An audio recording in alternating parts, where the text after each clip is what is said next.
Hello guys, మనమైతే ఈరోజు cabbage fry చేసుకోబోతున్నాము. నాకు ఈ క్యాబేజ్కి ఒక ఇంటర్ కనెక్షన్ ఉందన్నమాట. ఒక మెమరీ ఉంది నా దగ్గర. మ్యారేజ్ కాకముందు క్యాబేజ్ ఫ్రై అంటే నాకు భలే అసహ్యము. నేను అస్సలు తినేదాన్ని కాదు. అంటే నాకు నచ్చే విధంగా చేసేవాళ్ళు కాదేమో, నేను తిని టేస్ట్ బాగుండేది కాదేమో. తర్వాత మ్యారేజ్ అయిన తర్వాత అయితే నాకు అలవాటు అయిపోయింది. ఇప్పుడైతే ఇంకా తినేస్తున్నాను అనమాట. సో క్యాబేజ్ ఫ్రై చేసుకోవడం చాలా ఈజీ. అది ఎలా అంటే ప్యాన్లో ఆయిల్ వేసుకొని, ఆవాలు వేసుకొని, ఎండుమిర్చి వేసుకోవాలి. పచ్చిమిర్చి వేసుకుంటే బాగోదు. సో ఆనియన్స్ కాస్త పింకిష్ కలర్లో వేగాలి. గార్లిక్ కూడా వేసుకోవచ్చు.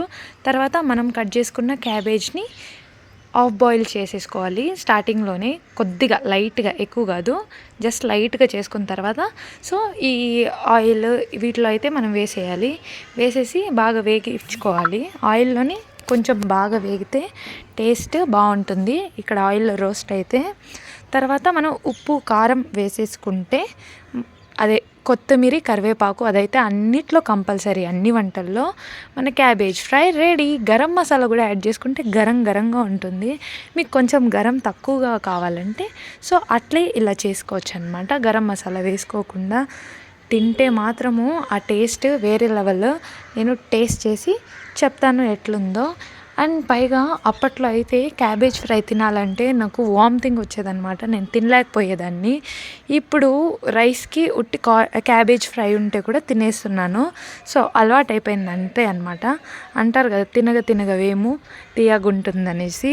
సో తినగా దానికి అదే నాకు కూడా అలవాటు అయిపోయింది. సో ఇలాంటి మెమరీ మీ దగ్గర ఏదైనా ఉంటే నాకు కామెంట్ బాక్స్లో తప్పకుండా కామెంట్ చేసేయండి. సో క్యాబేజ్ ఫ్రై నేను చేసిన విధంగా నా స్టైల్లో మీరు కూడా చేసి ఎలా ఉందో కామెంట్ బాక్స్లో కామెంట్ చేసేయండి. Love you all guys. Cabbage fry చూడండి ఎట్లుందో, వేడిగా పొగలు పోతుంది, స్మెల్ కూడా భయంకరంగా వస్తుంది. ఇప్పుడు దీన్ని తిని ఎట్లుందో చెప్తా.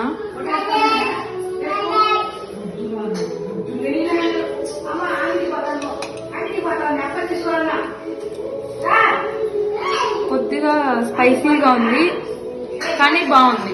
ట్రై చేయండి. సబ్స్క్రైబ్ చేసుకోవడం అస్సలు మర్చిపోకండి. Love you all.